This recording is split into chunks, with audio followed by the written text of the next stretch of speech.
Bonjour à tous. Vous avez vu, on a eu un comité d'accueil exceptionnel. On espère que ça ne durera pas. Alors je voulais vous rappeler que nous avons créé l'Université populaire pour développer l'esprit critique dans tous les domaines que nous abordons, bien entendu, aussi bien scientifiques, littéraires, historiques. Éduquer, comme va le faire tout à l'heure M. Thomas Huchon, c'est aussi désigner du doigt, et surtout de la langue, tous ceux qui colportent les mensonges et les mystifications.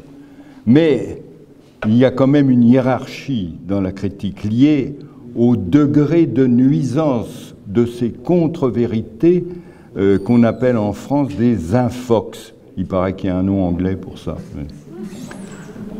Alors si notre invité Thomas Huchon est là pour traquer les plus graves, les plus dangereuses, les dangereuses pour le vivre ensemble, et tenter d'apporter des solutions et peut-être même des guérisons, ben nous aussi, dans notre université populaire, nous pourchassons tout ce qui nuit au développement d'une humanité pacifique, intelligente et solidaire. Alors il y a des croyances, vous le savez, qui n'ont pas l'air méchantes, tels les lieux communs, les clichés, les idées reçues. J'ai regardé dans le dictionnaire, une idée reçue, c'est une idée fausse que l'on croit vraie. Et nous pouvons être tous contaminés. Ce sont des croyances vénielles. Elles bénéficient d'une sorte d'indulgence, mais la question se pose quand même de savoir si elles n'empêchent pas la vérité de percer. Je pense, en histoire, à Pétain qui aurait été le bouclier face aux nazis, idée qui a permis à de gros collabos de s'en sortir. Ou encore, si elles ne servent pas de réservoir au racisme. Je pense à toutes les histoires belges qu'on m'a racontées, corses et autres, de mon enfance, et juives. Alors j'aimerais donc savoir si les croyances vénielles ne fournissent pas le poison aux idées mortelles, puisque le complotisme, tout en ayant l'air de dire des choses simplettes, massacre la science, la raison et la sagesse. Or, notre Upopobe invite donc des conférenciers de haute compétence, comme Thomas Huchon, pour faire ce travail d'intelligence et d'humanité. Alors, des semeurs d'infox, en fait, il y en a beaucoup et depuis longtemps déguisés en patriarches, en patrons, en maîtres, en seigneurs, en césars, en dictateurs. Et nous avons donc du pain sur la planche pour déceler leurs mensonges et nous en affranchir. Et ce soir, Thomas Huchon va surtout pourchasser les idées sorties d'intelligence à mobilité réduite. Il sera notre professeur de maintien citoyen. Thomas Huchon, c'est un écrivain, il a écrit 2 livres sur Salvador Allende. Il en prépare un prochain sur le conspirationnisme et sur les fake news. Il est journaliste, réalisateur, il a travaillé avec France Inter, Antenne 2, il est spécialiste du web, des fake news et des théories complotistes. Il anime actuellement, tous les vendredis à 17 h sur LCI, une émission qui s'appelle Anti-complot. Vous avez été à l'origine d'une expérience sur la nouvelle fabrique de l'opinion à travers les réseaux sociaux et notamment Facebook. J'ai trouvé cette démonstration passionnante. Eh bien, la passion, vous allez nous la transmettre. Merci encore. Merci donc aux UPOP de m'accueillir ce soir, de me donner la parole, de me donner la possibilité de m'exprimer devant vous. Et merci aussi à la fille d'avoir participé à tout ça. Je pense que bizarrement, il n'y avait pas grand-chose, moi, qui me préparait dans ma carrière de journaliste à me retrouver devant vous aujourd'hui pour parler de ces sujets-là. En 2013-2014, après mon expérience chilienne, on va dire, entre guillemets, parce que je voyais dans la montée des populismes en Europe, dans la montée des extrêmes droites, moi, quelque chose qui m'inquiétait beaucoup. enfin, en tant que journaliste bien entendu, mais surtout en tant que citoyen, quoi. Et dans cette montée, ben, je voyais une forme de similitude avec ces discours qui se multipliaient dans la vraie vie et ce qu'on voyait faire des millions de vues sur Internet, notamment sur YouTube, notamment sur des pages Facebook. En fait, je voyais une forme de lien, de cause à effet entre les audiences colossales que faisaient tout un tas de gens sur les réseaux sociaux, sur Internet, et la montée en puissance de courants politiques qui m'en inquiétaient beaucoup. Et effectivement, c'est à ce moment-là qu'un nouveau média se crée, un média qui s'appelle Spicy, qui a produit tous mes films depuis 2015.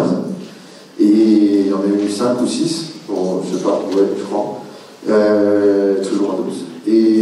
Et en gros, qui était un média monté par des professionnels de l'information, des gens qui avaient travaillé pour les plus grandes émissions de reportages, de documentaires et tout, et qui décidaient d'aller sur Internet pour proposer de l'information, mais sans les moteurs de recherche, Google et compagnie, sans YouTube, sans publicité, sur l'abonnement, en misant sur l'idée que des journalistes qui ne seraient payés finalement qu'à faire le meilleur documentaire possible, ça attirait un public et que ça trouverait du coup une forme de modèle économique. Il se trouve que moi, quand ils m'ont proposé de travailler avec eux, je les ai incités à effectivement s'intéresser à ceux qui seraient leurs voisins, c'est-à-dire les sources d'informations sur Internet, et qui étaient parfois un peu surprenantes, en tout cas pour des professionnels de l'information comme nous. Lire des trucs comme la Terre est plate, où il y a des pyramides au fond de la mer, ça nous semblait un peu bizarre. Et effectivement, dans cette démarche, il y a eu aussi des événements de la société française qui nous ont un peu frappé en plein cœur. Et en janvier 2015, nos copains de Charlie Hebdo, le Bataclan dans la foulée, et on voyait bien qu'à la suite de ces événements se créait une forme d'autres discours, de contre-discours, de contre-narration qui proliférait en ligne. Donc on a décidé d'essayer de tester un petit peu, de comprendre cet univers, et pour comprendre cet univers, moi je me suis infiltré dans les univers complotistes sur Internet, sur Facebook. Durant l'année 2015, j'ai créé un personnage qui a commencé à développer des amis, et on a créé un mensonge qu'on a diffusé sur Internet avec l'idée que certains le reprendraient sans vérifier, mais que d'autres seraient capables de le vérifier, de voir le poteau rose. Si je suis ici aujourd'hui, c'est que vous imaginez que cette expérience a au moins un tout petit peu réussi, et qu'en quelques semaines, la vidéo a fait des milliers de vues sur YouTube, que des tas de sites complotistes ont récupéré cette information. Et en gros, moi, depuis, encore une fois, moi, je m'y attendais pas vraiment, mais je suis devenu une forme de spécialiste de ces histoires-là, de ces fausses idées, de ces fausses croyances, de ces fausses informations. Un tout petit point sémantique, quand on parle de fake news, en fait, on aurait tendance à traduire ce mot en français en disant fausse information. Mais le français est une langue qui repose bien souvent sur le contexte dans lequel on va utiliser les mots. L'anglais est très souvent beaucoup plus précis dans sa qualification des phénomènes. Et si on dit fausse information en français, pour le traduire en anglais, ça va se dire false news. Alors pourquoi est-ce que le terme de fake news serait différent? Parce qu'en fait, le terme de fake news, il désigne autre chose qu'une simple fausse information. C'est un petit peu comme le faux sac Vuitton ou le fake sac Vuitton. Le faux sac Vuitton, vous l'avez payé 2 centimes sur un marché en Thaïlande ou au Maroc, et vous savez que c'est un faux. Vous avez acheté pas cher un truc, mais vous savez que c'est un faux. Le fake sac Vuitton, vous l'avez payé le prix d'un sac Vuitton, mais c'est pas vrai. Et donc, il y a une intention manipulatoire. Et donc, derrière l'idée de la fake news, ça ne peut pas être quelqu'un qui se trompe en vous parlant. C'est quelqu'un qui a volontairement décidé de présenter quelque chose de faux comme quelque chose de vrai. Un exemple de fake news qui a été répété plus de 260 fois, les Américains, ils sont un peu... ils notent tout. Et donc, notamment ce que dit le président. Et donc, encore une fois, M. Trump, il a répété 260 fois que son gouvernement était en train de construire un mur de séparation avec le Mexique. Et que ce mur était situé à la frontière sud de l'État du Colorado. Alors pour tous ceux qui ont un tout petit peu de notion sur la géographie américaine, le Colorado c'est un État qui est en plein milieu du pays. Et pas du tout de frontière avec le Mexique. C'est donc pas du tout possible que si le gouvernement américain construit un mur de séparation avec le Mexique, ce mur soit à la frontière sud du Colorado. Il y a plein de fois dans l'univers des fake news et des théories du complot où on peut débattre. Je crois qu'il n'y a pas de débat. Mais malgré tout, cette phrase répétée 260 fois par le président, ça devient une forme de réalité. Et ça devient quelque chose qui est très inquiétant aujourd'hui, c'est que finalement, et pour faire appel un peu à ces notions de vivre ensemble que vous défendez à la fois à la fille et à l'UPOL, pour vivre ensemble, il faut qu'on partage des choses. Et si les faits, c'est-à-dire ce qui nous permet ensuite d'interpréter tout ça en fonction de nos cultures, de nos croyances, de nos convictions politiques, de ce que nous sommes, de nos humeurs, si ce truc qui nous permet de discuter, nous ne le partageons plus, on a un énorme problème. On a un énorme problème, et ce problème, finalement, il ne nous est pas posé par ceux qu'on qualifie de complotistes.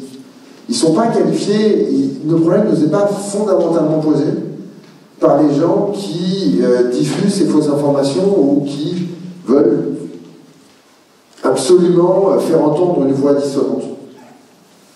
Le problème nous est beaucoup plus posé par ceux qui permettent à tout ça de se diffuser. Quand moi j'ai commencé à travailler sur ces questions, donc en 2014, en 2015, effectivement, si vous m'aviez rencontré, vous m'aviez posé la question, je vous aurais dit oui. Là, le problème qu'on a, c'est les mecs comme Soral, comme Dieudonné, comme Thierry Messant, qui racontent n'importe quoi, et qui, à la fin, génèrent des croyances. Voilà. Aujourd'hui, je ne vous dirais pas qu'ils posent plus de problème, ils écrivent suffisamment d'articles très désagréables sur moi pour que je considère que ça continue d'être un problème. Mais en fait, le problème, c'est pas eux. Le problème, c'est que, en un peu plus de 15 ans, notre rapport à la réalité a changé fondamentalement. Grosso modo, le monde dans lequel nous vivons, on le perçoit avec nos yeux quand on est dans des moments comme ça où on se rencontre, mais on le perçoit aussi beaucoup au travers de ces outils numériques.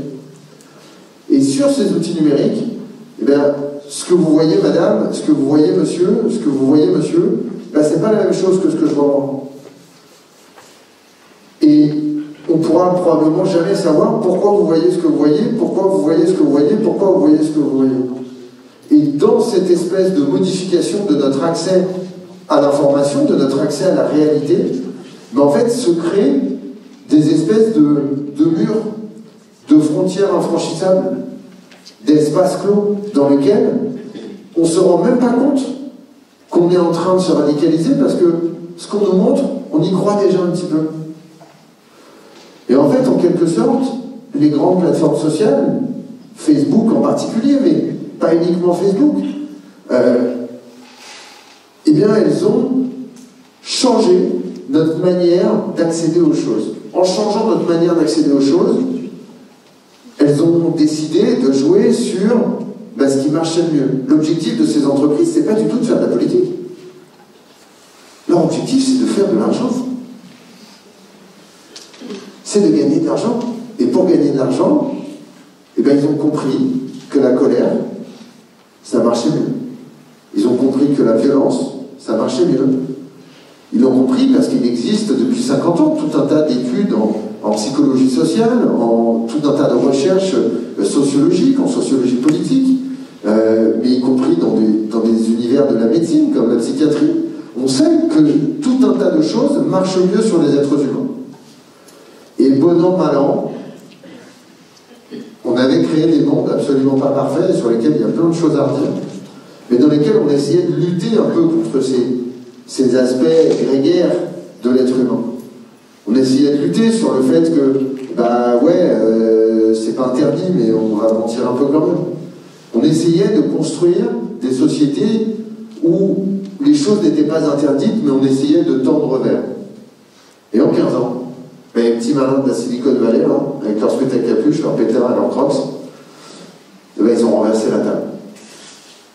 Ils ont complètement renversé la table, et ils ont renversé la table d'une manière qui est très, très intéressante, et qui est en même temps très inquiétante.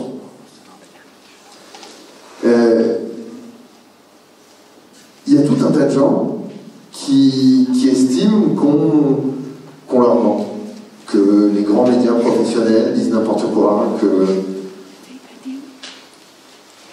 les journalistes sont là pour les manipuler. Bon. Finalement, chacun a le droit de croire ce qu'il veut. Mais il y a une forme de paradoxe à aller exprimer cette revendication du droit à la liberté d'expression dans un univers, les réseaux sociaux, Facebook en particulier, qui est le plus grand centre de flicage de l'histoire de l'humanité. C'est une très grande chercheuse américaine qui s'appelle Shoshana Zuboff, qui a écrit un livre que je ne peux que vous recommander, qui s'appelle L'âge du capitalisme de surveillance, dans lequel elle raconte ça. Elle raconte qu'en fait, eh bien, afin de se garantir une forme de liberté d'expression qui est en fait assez factice, eh bien, on a accepté de donner la totalité, ou presque, de nos vies privées, de nos vies intimes, de nos secrets les plus chers, à des multinationales qui en font commerce. Il y a quelque chose dans cette espèce de contradiction qui, au minimum, doit nous interpeller, et doit tous nous interpeller en tant que société. Et sur lesquels il va falloir faire bouger, y compris les gens qui nous gouvernent. Et ils ne sont pas mieux que nous, ils ne comprennent rien à ce qui se passe derrière leurs écrans.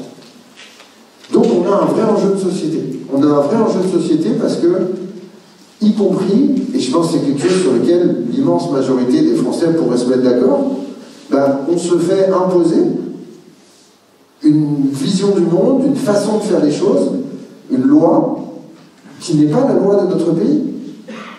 La liberté d'expression telle qu'elle est conçue aux États-Unis, c'est pas du tout la même que celle qui existe en France. Les lois ne sont pas que le reflet des volontés de ceux qui les écrivent. Elles sont aussi le reflet des soubresauts de l'histoire, des accidents. Et on est bien placé en France pour savoir que les accidents de l'histoire, eh bien, il faut aussi trouver des moyens de lutter contre a posteriori.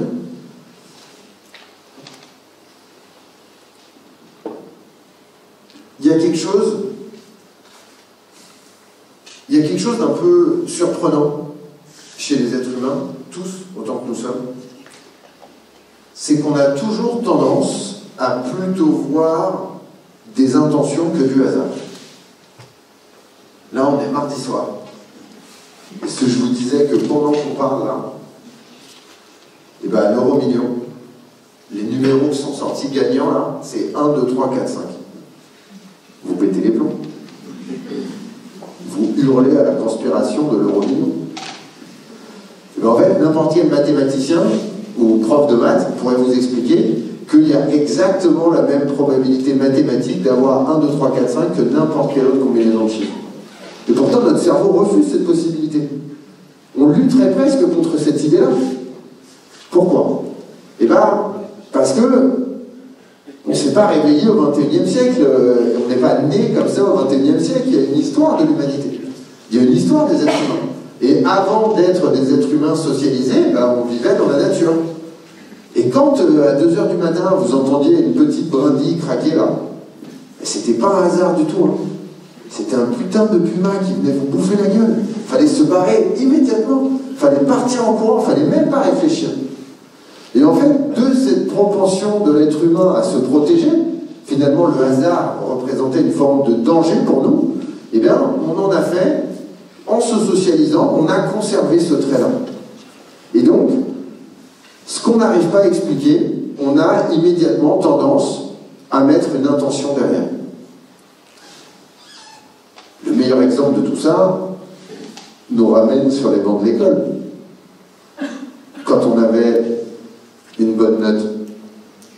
C'était grâce à nous, grâce à nos qualités, grâce au travail qu'on avait fourni, grâce à tout ça. Mais quand on avait une mauvaise note, et là c'est qu'on avait été saqué, bien entendu. Hein, et on retrouve un peu cette logique-là. Mais je crois qu'il faut être capable de comprendre que si on transpose ces petites brides de raisonnement et d'esprit critique à notre vision du monde, à notre vision de nos propres réalités, ben on a tous un petit peu ces tendances-là à blâmer les autres pour ne pas être devenus, non pas ce qu'on devait devenir, mais ne pas être devenus ce que nous, on estimait devoir devenir. Et dans cet espace-là, dans cette espèce de frustration personnelle qu'on va tous à un moment ou l'autre ressentir, eh bien, il y a aussi la place pour de fausses croyances. La période que l'on vit, la pandémie, ben, ça montre à la fois que ces histoires de théorie du complot et de fausses informations, elles sont très anciennes et qu'elles ne datent pas d'aujourd'hui, et en même temps qu'on est resté un petit peu sur les mêmes logiques. À l'époque de la peste bubonique, hein, donc on remonte au Moyen-Âge, on expliquait que c'était les Juifs qui mettaient la maladie dans les pluies. Donc il y avait déjà une forme de volonté de trouver une explication à quelque chose qu'on ne comprend pas, de trouver une solution à ce problème, parce que s'il y a un responsable, s'il y a un grand méchant, et ben du coup il y a une solution à ce problème. Puisqu'il y a un grand méchant, si on s'attaque à ce grand méchant, in fine, et ben on reprend une forme de contrôle sur la réalité. On reprend une forme de contrôle sur les choses. Et donc il y a, dans cette logique-là, quelque chose qu'on a aussi retrouvé là, et bien au mois de mars 2020, où on s'est retrouvé face à quelque chose qu'on ne comprenait pas, quelque chose qui nous faisait peur, quelque chose sur lequel qu'on n'arrivait pas à expliquer, et en plus, quelque chose sur lequel le niveau d'impréparation, d'incompétence ou de ratage au choix, vous ferez votre mélange tout seul, des autorités, des gouvernements à différents niveaux, eh bien, sont venus aussi renforcer tout ça. Et là-dessus, c'est greffé le fait qu'on était tous enfermés chez nous, que du coup, on passait notre journée à chercher des informations là-dessus, soit sur les réseaux sociaux ou sur Internet, soit sur les chaînes d'infos en continu. Et le problème, par exemple sur Google, c'est que vous avez beau poser la bonne question, il ne donne jamais la bonne réponse. Et donc il y a aussi un petit peu quelque chose qui s'est joué contre nous. Dans cette volonté de capter notre attention, dans cette volonté de nous maintenir connectés à Facebook, connectés à Instagram, connectés à YouTube, et bien ces plateformes, elles ont essayé de comprendre comment fonctionnaient les êtres humains. Elles jouent sur les pires aspects de nos personnalités et elles arrivent à nous maintenir là-dessus. Mais finalement, c'est pas le pire. C'est pourtant déjà assez dégueulasse. Mais c'est pas le pire. Le pire, c'est que, en faisant ça, en créant ces conditions-là pour le débat public, pour le débat démocratique, et bien quelque part, elles entraînent tout le monde dans cette volonté du moins-disant, dans ce truc de celui qui crie le plus fort a gagné. Et elles créent les conditions, eh bien, d'une société dans laquelle, au bout d'un moment, on n'arrive plus à être en désaccord. Quand on... J'allais dire, je me rendais compte en plus en me disant, sur Facebook, on ne dit pas d'accord, pas d'accord. On dit j'aime, j'aime pas. Et en transposant le fait d'être d'accord ou pas d'accord avec quelqu'un, en le mettant sur un biais de j'aime, j'aime pas, déjà on ne se place plus du tout sur la rationalité, on se place sur l'émotionnel. Et en même temps, eh bien, quelque part, quelqu'un avec qui on est d'accord ou pas d'accord, on peut discuter. Quelqu'un qu'on n'aime pas, on ne discute plus. On se bat. Et en fait, moi c'est ça qui m'inquiète beaucoup. C'est le fait que, sans qu'on s'en rende compte, et parce qu'elles avaient l'air hyper cool, hyper pratiques, et qu'elles sont hyper cool et hyper pratiques, mais en fait, elles ont pris un peu le pas sur nous. Et ça va aussi démontrer que toutes ces questions ne sont pas nouvelles et qu'elles sont assez anciennes. Il y a un vrai risque. Il y a un vrai risque pour le vivre ensemble, il y a un vrai risque dans nos sociétés, parce que, comme le disait Voltaire, et ça ne nous ramène pas hier, ceux qui vous font croire des absurdités vous feront commettre des atrocités. Et je crois qu'il y a quelque chose de cet ordre-là sur lequel il faut bien avoir conscience.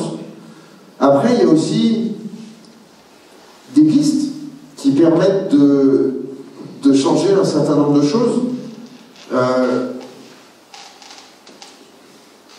À force de voir les études du CEDIPOF ou d'autres grands instituts de mesure de l'opinion dans notre pays, de voir le rejet sans cesse augmenter des journalistes professionnels par les Français, on s'inquiète beaucoup quand on est dans la situation face à tout ça. Et en fait, il m'a fallu assez longtemps comprendre. Moi, je ne comprenais pas très bien pourquoi. Enfin, moi, je ne suis pas devenu journaliste pour être à la solde des puissants. Je ne crois pas du tout qu'il y ait un seul étudiant en journalisme dans ce pays aujourd'hui qui pense ça. Moi, je suis devenu journaliste pour défendre un certain nombre de gens qui ne pourraient pas avoir la parole sans ceux qui voudraient bien la défendre. Donc, c'est cette espèce de retournement de systématiquement poser les journalistes professionnels comme des complices du pouvoir, c'est terrifiant. C'est terrifiant. Moi, je trouve ça terrifiant. Et en fait, ça vient de quelque chose que moi, il m'a fallu un peu de temps à comprendre, un peu de temps pour le comprendre. En réalité, on ne croit jamais à une seule théorie du complot. Ça ne veut pas dire que si on pense que les reptiliens gouvernent le monde en secret, on pense aussi que la Terre est plate. Ça ne veut pas dire que si on pense que le 11 septembre, c'est les Américains, on pense fatalement qu'on n'a pas marché sur la Lune. Ça veut dire que si on pense qu'on n'a pas marché sur la Lune, ou que les Américains ont organisé le 11 septembre 2001, ou que les reptiliens gouvernent le monde en secret, eh ben on croit systématiquement à une deuxième théorie du complot sous-jacente, qui est que les journalistes vous manipulent sur cette question. Et donc, l'avènement de cet univers des théories du complot, l'avènement de cet univers quelque part un peu idéologique, de la défiance généralisée, eh bien, il touche aussi ceux qui voudraient défendre ceux qui doivent être défendus.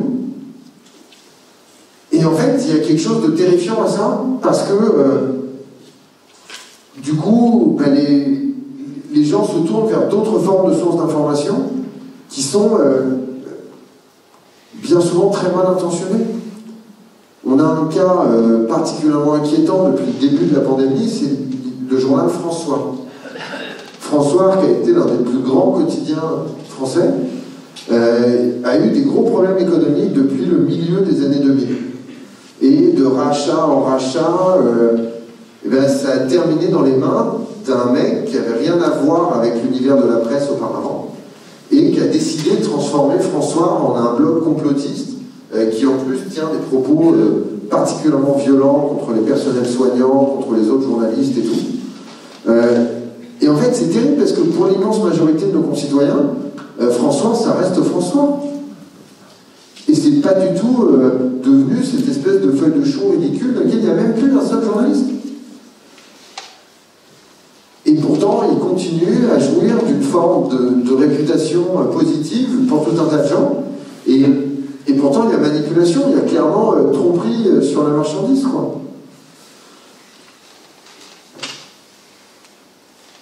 Je ne voudrais pas terminer sur quelque chose d'aussi négatif, mais la période n'incite pas beaucoup à l'optimisme. Et en même temps, l'un des autres trucs auxquels moi je ne m'attendais pas du tout dans ma vie de journaliste, c'est que moi j'aimais pas trop l'école, c'était pas trop mon truc. Et depuis janvier 2016, je me suis rendu dans plus de 190 écoles de France, dans plus de 90 villes de notre beau pays, afin de faire de l'éducation média et de l'éveil à l'esprit critique, en utilisant justement ce film de 2015 qui racontait cette infiltration dans les théories du complot. Et pour le coup, autant je suis rentré dans ces classes un peu inquiet par l'année 2015 qu'on avait vécue, avec la crainte de me retrouver face à des hordes de gamins qui croyaient n'importe quoi et qui étaient devenus complètement complotistes et tout. Et en fait, je ressors de ces interventions avec une immense foi dans la jeunesse de notre pays, dans sa capacité vraiment incroyable à justement utiliser son esprit critique, à justement être capable de poser des questions, d'interroger. Et du coup, effectivement, je crois que l'un des vrais enjeux, il concerne les futures générations, pour que nos têtes blondes ne portent pas demain des chemises brunes. Et voilà, et moi je voudrais me faire un peu le porte-parole de tout un tas d'enseignants que j'ai croisés, 190 classes, vous imaginez, ça fait au moins 190 enseignants, et tous leurs collègues et tous ceux avec qui on échange, pour vraiment demander la création d'une nouvelle matière à l'école, une matière de l'éducation numérique, une matière dans laquelle les jeunes apprendraient à la fois comment fonctionnent les réseaux sociaux, qu'est-ce que c'est qu'une donnée personnelle, comment fonctionne un moteur de recherche, qu'est-ce que c'est qu'un algorithme, et aussi mettrait en place des dispositifs intellectuels, d'esprit critique, de compréhension. Et je crois que c'est vraiment un enjeu hyper important, parce que je crois qu'on ne peut pas, dans un monde dans lequel chacun, et je vous vois avec vos téléphones dans la salle le faire alors que nous discutons à l'instant, on ne peut pas s'imaginer être des journalistes en utilisant ces réseaux sociaux pour diffuser de l'information et s'exonérer totalement d'une forme de méthodologie, de manière de travailler, d'éthique. Et moi je suis ravi de voir que tout un tas de gens ont envie de produire de l'information, de la partager, de la faire vivre. Je trouve ça génial. Et je dis juste, même si ça n'a pas l'air, journaliste c'est un vrai métier. Et donc, apprenons ensemble, discutons-en avec le public d'ailleurs, car certainement des critiques totalement légitimes sur l'information, la manière dont elle est traitée et tout. Moi-même, j'en ai beaucoup, vous pouvez l'imaginer. Mais du coup, voilà, je crois qu'il y aurait une forme de contradiction un peu individuelle à s'imaginer pouvoir diffuser de l'information et à jamais être complètement responsable de ce qu'on fait ou de la manière dont on l'a fait. Et en même temps, il y a une forme d'espoir, à mon sens, à trouver des solutions à ces problèmes tant qu'il y a du dialogue. Depuis plusieurs mois, moi je reçois énormément de courriers de tout un tas de gens. 90% des courriers ne sont pas très sympas. Et ce sont des gens très courageux qui parlent sous une fausse identité et qui parlent très souvent de ma maman ou de me faire des trucs pas très cool avec des ustensiles et tout. Mais il y a aussi des gens qui sont dans une grande détresse parce que depuis le début de la pandémie, ils ont quelque part perdu quelqu'un de leur famille, et c'est comme ça qu'ils le disent, c'est comme ça qu'ils l'expriment. Mon cousin, ma sœur, mon ami, on n'arrive plus à discuter, on n'arrive plus à se parler, ils me traitent de machin, d'être le relais du gouvernement, de trucs, de je sais pas quoi, et je crois que c'est quelque chose qui reste encore de l'ordre de l'anecdotique, mais qui montre une tendance beaucoup plus grande dans la société, dans laquelle, à force de dire je t'aime pas, à force de dire j'y crois pas, et non plus je suis d'accord, je suis pas d'accord, et je sais pas, mais en fait ça crée les conditions d'une nouvelle société. Je suis pas certain que les dispositifs qui existent aujourd'hui dans notre pays, que les lois existantes en France aujourd'hui nous protègent face à ces bouleversements, en tout cas des bouleversements de cette ampleur, à la fois dans nos processus de socialisation, dans notre manière de vivre ensemble, de travailler ensemble, de discuter ensemble. Et donc, je pense qu'il y a une forme de vigilance à avoir. Le problème de ces structures numériques, c'est qu'elles avancent un petit peu comme des icebergs. On n'en voit qu'un tout petit bout, et il y a une immense partie qui est sous la mer. Je ne voudrais pas qu'on se retrouve dans le cas du Titanic, à découvrir un peu trop tard qu'on était sur la mauvaise route. Et j'ai parfois un petit peu peur de tout ça, et j'ai d'autant plus peur quand je vois que ceux qui devraient et qui pourraient nous protéger, c'est-à-dire nos représentants, quoi qu'on pense d'eux, qu'on ait voté ou pas pour eux, ils sont aux affaires, et c'est à eux qu'incombe cette responsabilité. J'ai pas l'impression qu'ils comprennent très bien comment tout ça fonctionne, et finalement, mal nommer un problème ou mal comprendre un problème, c'est s'assurer d'être totalement incapable de le résoudre un jour. Je vais vous laisser poser toutes les questions que vous avez envie de poser et me dire toutes les choses que vous voulez me dire. Je voudrais juste vous laisser sur une phrase d'un homme politique que moi j'ai eu la chance de connaître personnellement et qui a finalement assez marqué ma vie. C'est Michel Rocard, qui a été Premier ministre, que vous connaissez tous. Il disait un truc.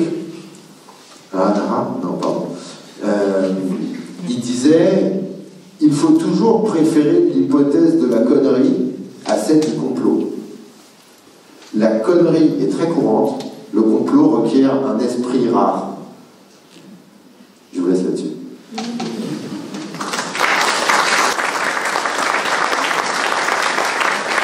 Je suis Marisa et je suis enseignante. Marisa, vous êtes enseignante. Je souhaitais tout d'abord vous remercier d'avoir fait le déplacement jusqu'à Troyes.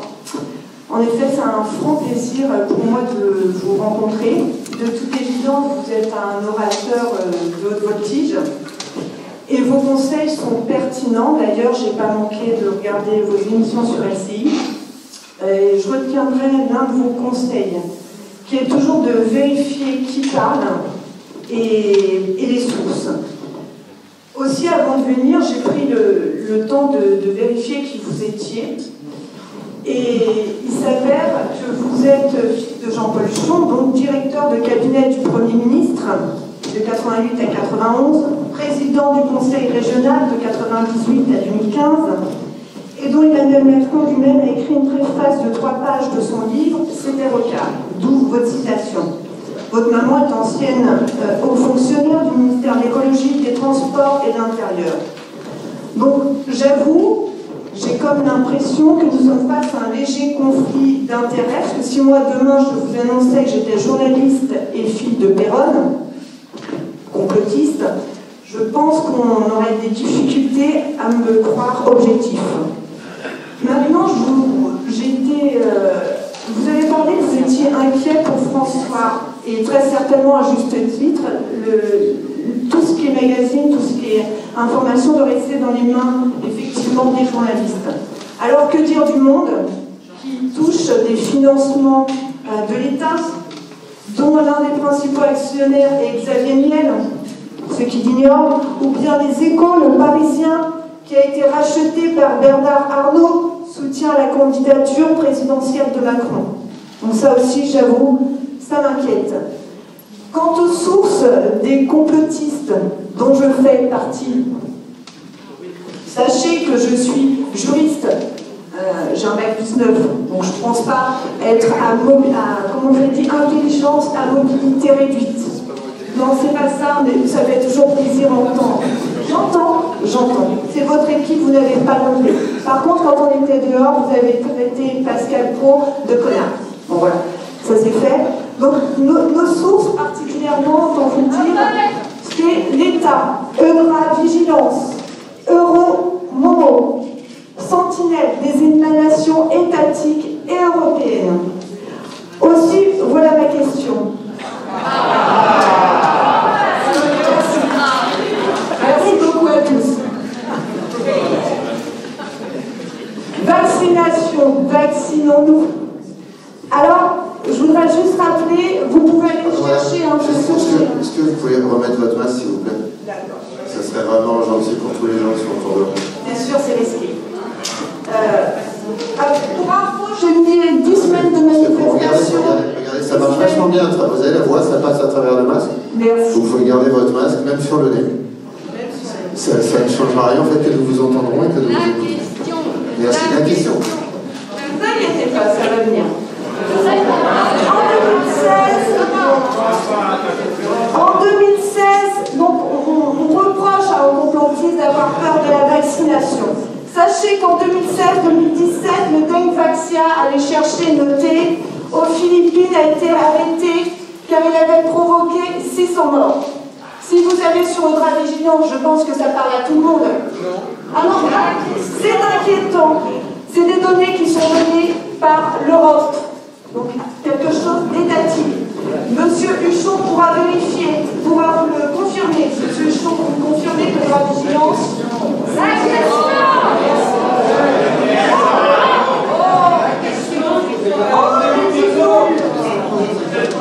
Relisez ce qui est écrit derrière. Donc, Dengvaxia a été interdit, a été arrêté pour 600 morts. Si vous allez sur Eudravigilance, nous en sommes à 30 544 morts. Alors, sortez, prenez vos portables et vérifiez. 800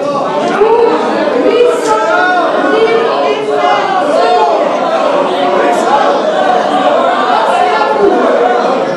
Alors, je pense qu'on peut Madame Marisa, c'est ça, madame? Ça s'appellera dire j'aime ou j'aime pas. J'ai plutôt tendance à ne pas dire j'aime ou j'aime pas, et plutôt à essayer de répondre à votre question. Mais je ne suis pas certain. Alors, il y a quand même un truc, il y a un truc qui me surprend un tout petit peu, c'est que vous dites que vous avez regardé mes émissions, et ça fait 2 émissions qu'on explique ce qu'est vraiment Eudravigilance.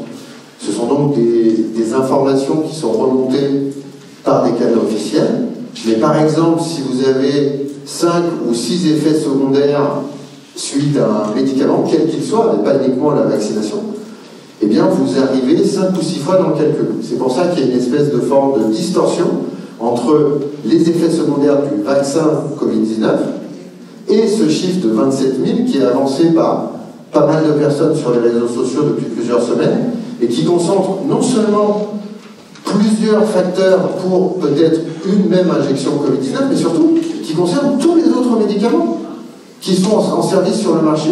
Ça ne concerne pas uniquement le Covid-19, c'est 27 000 effets secondaires sur le médicament. En fait, c'est toujours la même chose. Je crois qu'il y a ces réseaux sociaux, ces manières d'accéder à l'information, ils créent chez nous, quoi que nous soyons finalement, parce qu'ils sont d'une certaine manière un peu plus forts que nous, ils créent une forme d'illusion. Une illusion d'accès à la connaissance, et en fait, pour juger de cette connaissance, on manque d'outils. C'est quelque chose qu'on appelle en psychologie sociale l'effet de Dunning-Kruger. L'effet de Dunning-Kruger, c'est le fait que quand on s'intéresse à une question, on va avoir très rapidement l'impression de maîtriser ce sujet, et en fait, pour se rendre compte qu'on ne maîtrise pas ce sujet, il faudrait travailler beaucoup plus ce sujet. La majorité des gens, et c'est quelque chose qui est très accentué par Internet et par le fait de pouvoir faire assez rapidement, en sortant d'ici, une petite recherche sur Google et d'avoir l'impression de maîtriser à la fois les impacts des campagnes de vaccination ou des médicaments et des sites aux données très complexes comme Eudravigilance. Et je crois qu'il y a... Je ne crois pas que vous êtes mal intentionné, madame. Je pense que, mais vraiment, plus je vous le dis sincèrement, je pense que non, mais je pense que vous avez raison d'être un peu chambreuse, vous avez raison d'avoir votre vision des choses, si c'est votre vision des choses.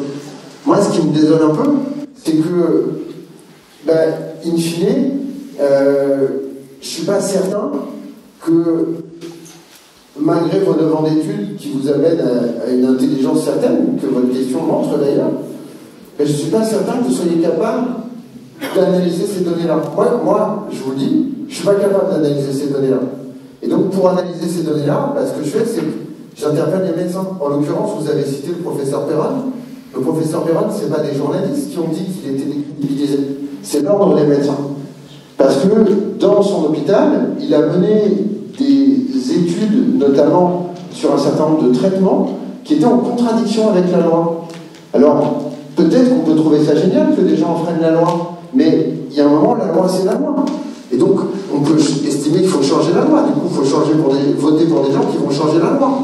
Mais voter, ça veut dire aussi participer quelque part à ce processus collectif dans lequel nous sommes tous impliqués. En tout cas, ce que j'apprécie, madame, c'est votre démarche d'être venue là, et d'être venue, d'avoir écouté. Je pense que ce que j'ai dit vous a pas autant intéressé que vous nous l'avez dit. Donc vous l'avez subi pendant 45 minutes pour pouvoir poser votre question. Donc je vous remercie de m'avoir écouté. Et je voudrais peut-être citer le fondateur du Monde. Vous avez parlé de ce journal, Hubert Beuve-Méry, qui avait fondé le journal en 1945. Il écrivait sous son pseudonyme de Sirius, l'étoile qui brille le plus dans le ciel, pour le 1000e numéro du Monde. Cette phrase, dans son éditorial, il dédiait ce numéro à ceux qui nous lisent parce qu'ils nous aiment, comme à ceux qui nous lisent mais qui ne nous aiment pas, mais qui n'ont pas le choix. Je vous remercie, madame, de regarder mes émissions.